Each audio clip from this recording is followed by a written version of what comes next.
जय हिंद दोस्तों, कैसे हैं आप सभी? आशा करता हूँ तुम अच्छे होंगे। तो आज की जो है हमारी क्लास 7th रहने वाली है, जिसमें हम पढ़ेंगे बहुबुद्धि का सिद्धांत यानी हार्वर्ड गार्डनर द्वारा दिया गया बहुबुद्धि का सिद्धांत। इससे पहले हम बुद्धि क पढ़ चुके हैं, यदि आपने वो क्लास नहीं देखी है तो ज़रूर देखें। चलिए देखते हैं। बात यदि करें हार्वर्ड गार्डनर की, देखिए हार्वर्ड गार्डनर की बात करें, हार्वर्ड गार्डनर का बहुबुद्धि सिद्धांत यानी कि इस बात पर आधारित है कि लोगों में एक से ज़्यादा तरह की बुद्धि होती है, यानी कि लोगों में ऐसे नहीं है कि बुद्धि होती है, एक से ज़्यादा तरह की बुद्धि होती है। बुद्धि को प्रदर्शित करने के कई तरीके होते हैं। देखिए, कई तरीके होते हैं बुद्धि को प्रदर्शित करने के, ऐसे नहीं है एक ही तरीका है। बुद्धि कोई एक तत्व नहीं है, एक तत्व नहीं है बुद्धि कोई, ठीक है? बल्कि कई भिन्न-भिन्न प्रकार की बुद्धि का अपना ही अस्तित्व होता है। जो बुद्धि होती है उनका जो कई प्रकार की होती है उनका अलग-अलग अस्तित्व होता है। जैसे कहते हैं visually, intrapersonal, naturalistic, mathematical, linguistic, interpersonal, aesthetic और म्यूजिकल, यानी कि इनका अपने आप में ही कुछ ना कुछ अस्तित्व है। प्रत्येक बुद्धि एक दूसरे से स्वतंत्र रहकर कार्य करती है, यानी कि एक दूसरे से स्वतंत्र रहकर कार्य करती है। विजुअली है तो ये भी अपना स्वतंत्र रहकर कार्य करेगी। इंटरपर्सनल है, ये भी स्वतंत्र रहकर कार्य करेगी। नेचुरलिस्टिक है तो ये भी अपना स्वतंत्र रहकर कार्य करेगी। चलिए आगे देखते हैं, हम समझते हैं एक एक करके। देखिए, सबसे पहले जाती है आपकी शाब्दिक भाषाई बुद्धि, यानी कि वर्बल लिंग्विस्टिक इंटेलिजेंस। ये अपने विचारों को प्रकट करने, देखिए अपने विचारों को प्रकट करते हैं। अपने विचारों को प्रकट कैसे करेंगे? जब उन पर भाषा आएगी। जब भाषा का ज्ञान होगा तो अपने विचारों को प्रकट करेंगे। जैसे कि आप संप्रेषण करते हैं, बातचीत करते हैं तो अपने जो विचार है उन्हें प्रकट करते हैं, उस दूसरे के विचार भी समझते हैं। आइए बात करते हैं, देखिए दूसरे के विचारों को समझने का प्रभाव नम्यता है, साथ ही भाषा का उपयोग करने की क्षमता है। भाषा का उपयोग करने की क्षमता है। जब उन्हें भाषा आएगी तो भाषा का उपयोग करने के भाषा उपयोग करेंगे तो एक दूसरे की भाषा भी समझेंगे। जैसे आप मेरी भाषा और मैं आपकी भाषा समझ सकता हूँ, ऐसे आप अपने पड़ोसियों की भाषा समझ सकते हैं। जब समाज में आते हैं तो समाज में भाषा समझते हैं, एक दूसरे की भाषा समझते ही उनके सीख पाते हैं, कुछ जान पाते हैं, समझ पाते हैं, ठीक है? जिन व्यक्तियों में यह बुद्धि अधिक होती है, शब्द कुशल होते हैं। देखिए शब्द कुशल बन जाते हैं जिनमें अधिक बुद्धि होती है, जैसे कि कौन हो गया? पत्रकार, ये शब्द कुशल होते हैं, राइटर होते हैं, लिखते हैं। कवि हो गए, जैसे कि वकील हो गए, ये शब्द कुशल हो जाते हैं अपने इसमें, ठीक है? आगे बात करते हैं यदि तार्किक गणितीय बुद्धि यानी कि लॉजिकल मैथमेटिकल इंटेलिजेंस। इस प्रकार की बुद्धि की अधिक मात्रा रखने वाले, यानी जिनमें इस प्रकार की बुद्धि होती है, वे क्या होते हैं? तार्किक और आलोचनात्मक चिंतन करते हैं। क्या एक आलोचनात्मक चिंतन करते हैं, यानी कि क्रिएटिविट्स होते हैं, क्रिएटिविटी होते हैं, ठीक है? और तार्किक करते हैं। देखिए अमूर्त तर्क भी करते हैं। अमूर्त तर्क यानी कि जो हमें दिखाई नहीं देता, फॉर्मूले सोच लेते हैं मन ही मन में, कैलकुलेशन कर देते हैं मन ही मन में, कॉपी पेन नहीं लिखते हैं, ठीक है? गणितीय समस्याओं को हल करने के लिए प्रतीकों का इस्तेमाल। देखिए मैथमेटिकल में कहीं न कहीं जो प्रतीकों का इस्तेमाल होता है आपको ही पता है। वैज्ञानिक और नोबेल पुरस्कार विजेताओं में इस प्रकार की बुद्धि अधिक पाए जाने की संभावना होती है। जो वैज्ञानिक होते हैं यानी साइंटिस्ट होते हैं हमारे, और जो नोबेल पुरस्कार पाते हैं विजेता जो होते हैं, तो उनमें इन प्रकार की बुद्धि मिलती है, ठीक है? आगे बात करें, जैसे कि वैज्ञानिक यानी कि साइंटिस्ट आपके, बैंकर, अकाउंटेंट, तो इनमें इस प्रकार की बुद्धि पाई जाती है। चलिए आगे देखते हैं। देखिए, बात है कि तीसरा जो प्रकार है स्थानिक बुद्धि, यानी कि स्पेशल इंटेलिजेंस। यह मानसिक बिंबों को बनाने, यानी कि अपने जो दिमाग है या अपना जो उनका क्या नाम है बुद्धि है, उसमें ये मानसिक बिंबों को बना लेते हैं, चित्रों को ही बना लेते हैं और उसे कहीं पर उतारते हैं? ड्राइंग पे उतार देते हैं, ठीक है? एक- एक से- देखिए ड्राइंग पे उतार देते हैं उसे, ड्राइंग पे उतार देते हैं, ठीक है? उनका उपयोग करने तथा मानसिक धरातल पर परिमार्जन, यानी कि ये धरातल पर परिमार्जन कर देते हैं, बनाते हैं उस पे, ठीक है? अब आदि बात करें इसमें कौन-कौन आते हैं, जैसे कि विमान चालक, ठीक है? नाविक, नाविक अपना उस पे नाव होती है, वो रास्तों का खुद ही पता होता है उसे अपना आप ही। बात करें चित्रकार, चित्रकार चित्रकारी करता है, एक खाली पेज होता है उस पे ड्राइंग करता है। मूर्तिकार, मूर्तिकार को यदि आप एक पत्थर दे दिया जाए, शिला दे दी जाए बड़ी, तो उस पे भगवान जी की मूर्ति बना देता है, किसी किसी जो प्रख्यात होते हैं उनकी मूर्ति बना देता है। चलिए, जो फेमस होते हैं उनकी मूर्ति बनाते हैं, ठीक है?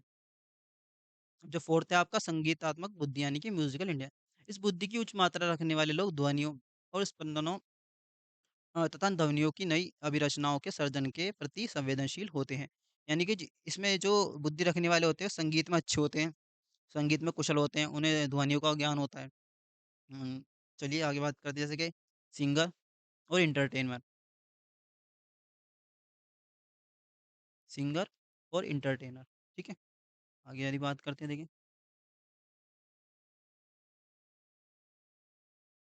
देखिए, यदि बात करें शारीरिक गति की बुद्धि यानी कि बॉडी काइनेस्थेटिक इंटेलिजेंस यानी कि यह समस्याओं को हल करने के लिए पूरे शरीर यानी कि अपने पूरे शरीर के द्वारा करती है, ठीक है? या शरीर के कुछ हिस्सों या शरीर के कुछ हिस्सों को, ठीक है, उपयोग करने की क्षमता को दर्शाती है। जैसे कि नृत्य जो है ना हाथों से डांस करता है, पैरों से डांस करता है। अभिनेता वो भी डांस करता है, फाइट करता है फ़िल्मों में, तो वो अपने हाथों को भी हिलाता है और शरीर को भी मतलब हिलाता है, ठीक है? खिलाड़ियों की बात करें यदि, जो खिलाड़ी हैं बैट बॉल खेलते हैं, हॉकी खेलते हैं, फुटबॉल खेलते हैं, वो पैरों के द्वारा खेलते हैं या हाथों के द्वारा खेलते हैं, ठीक है? जैसे कि जिम्नास्ट जो करते हैं वो किसके हाथों के द्वारा, पैरों के द्वारा उछल-कूद करना। चलिए आगे देखते हैं। देखिए जैसे नीरज चोपड़ा हैं, ये जैवलिन थ्रो करते हैं अपने हाथों से इस तरह से।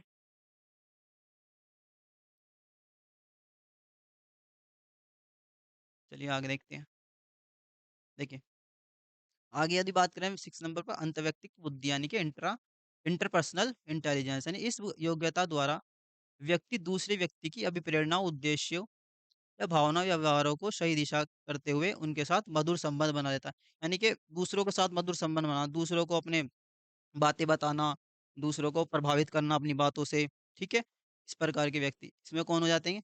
राजनीतिक हो गए, परामर्शदाता हो गया, सामाजिक कार्यकर्ता हो गए, ठीक है? आगे चलते हैं। दूसरों को समझाना, चलिए, जैसे कि नेता हो गए इसमें, देख सकते हैं आप। आगे यदि बात करें, अंतर्व्यक्तिक बुद्धि यानी कि इंट्रापर्सनल। इस बुद्धि के अंतर्गत व्यक्ति को अपनी शक्ति, यानी कि उसे अपनी खुद की शक्ति है कि मेरे के अंदर क्या शक्ति है, कमज़ोरी का ज्ञान यानी अपना आपके उसके अंदर क्या कमज़ोरी रह गई है, वो और उसे ज्ञान को दूसरे व्यक्ति के साथ सामाजिक अंतःक्रिया यानी कि उसके अंदर जो ज्ञान है और दूसरे व्यक्ति के साथ सामाजिक क्रिया, ये दूसरे व्यक्ति के साथ सामाजिक क्रिया करता है, ऐसी योग्यता सम्मिलित करता है। इस बुद्धि की अधिक मात्रा रखने वाले व्यक्ति अपनी पहचान, मानव अस्तित्व और जीवन के अर्थों यानी कि खुद की ही पहचान बनाना कि मैं कौन हूँ, क्यों हूँ, समझना, जीवन के अर्थों को समझने में अति संवेदनशील होते हैं, ठीक है? जीवन को समझने में अति संवेदनशील होते हैं, जैसे कि दार्शनिक हो गए, आध्यात्मिक गुरु हो गए, ठीक है? आगे चलते हैं।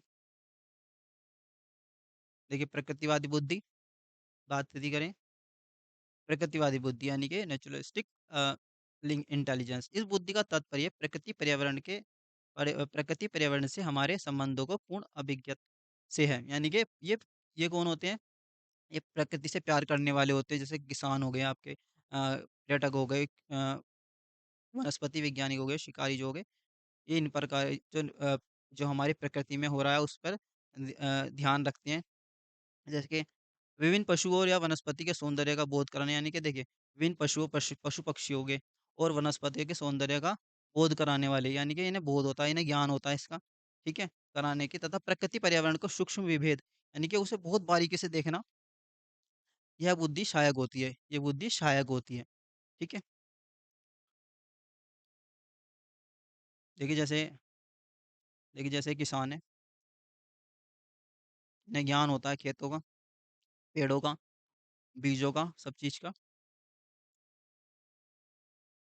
देखिए अब बात करते हैं, लास्ट है अस्तित्ववादी बुद्धि, ठीक है? इसकी बात करते हैं। अच्छा इसकी बात करें तो ये कब जोड़ा गया था अस्तित्ववादी बुद्धि? ये जोड़ा गया था 2000 में, ठीक है? इसमें दूसरों और अपने आसपास की दुनिया को समझने, यानी कि जो दूसरों को समझने, आसपास की दुनिया है, उसे समझने जो हमारे आसपास घट रहा है, और दूसरों को समझने आसपास जो हमारे घट रहा है उसे समझने, ठीक है? सामूहिक मूल्य और अंतर्ज्ञान का उपयोग करके व्यक्ति क्षमता शामिल करता है। गहरी संवेदनशीलता होती है लोगों का अस्तित्व का अर्थ, यानी कि हमारा क्या अस्तित्व है और लोगों का क्या अस्तित्व है, मैं हूँ कौन? ऐसा क्यों हो रहा है? ये सोचता है, मतलब कि जैसे अब इसमें आ जाएँगे साधु आ जाएँगे, संत आ जाएँगे और फिलोसोफर आ जाएँगे, ठीक है? और यदि बात करें, जैसे कि देखिए, इस फ़ोटो के माध्यम से देख सकते हैं। यदि बात करें इसकी आलोचना की, तो आलोचना की हम बात कर लेते हैं एक बार। जैसे कि इसमें कोई आलोचना भी है इसकी, ठीक है? हम अलग-अलग प्रकार की बुद्धि का मापन नहीं कर सकते। देखिए, इन्होंने जो हार्वर्ड गार्डनर ने जो बुद्धि दी है, इसमें तो हम अलग-अलग प्रकार की जो बुद्धि है, उसका कोई भी मापन नहीं कर सकते। इसलिए इसे भिन्न-भिन्न प्रकार की बुद्धियों को सही नहीं माना जा सकता।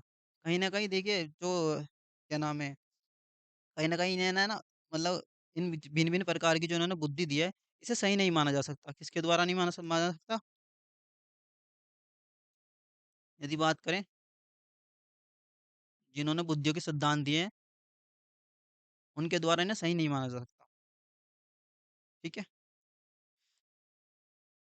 चलिए, अगर जो आपको क्लास अच्छी लगी है, तो इसे लाइक करें, शेयर करें एंड सब्सक्राइब करें और ये हमारा बैच चल रहा है सीटेट का। यदि आपको क्लास अच्छी लग रही है, तो ज़रूर जुड़ें। ईवीएस आपको अमित सर पढ़ा रहे हैं, सीडीपी मेरे द्वारा पढ़ाई जा रही है, मैथ्स आपको वासु सर पढ़ा रहे हैं और हिंदी आपको उदय सर द्वारा पढ़ाई जा रही है। क्लास अच्छी लगी हो तो इसे लाइक करें, शेयर करें, सब्सक्राइब करें। मिलते हैं नेक्स्ट क्लास में, तब तक के लिए जय हिंद।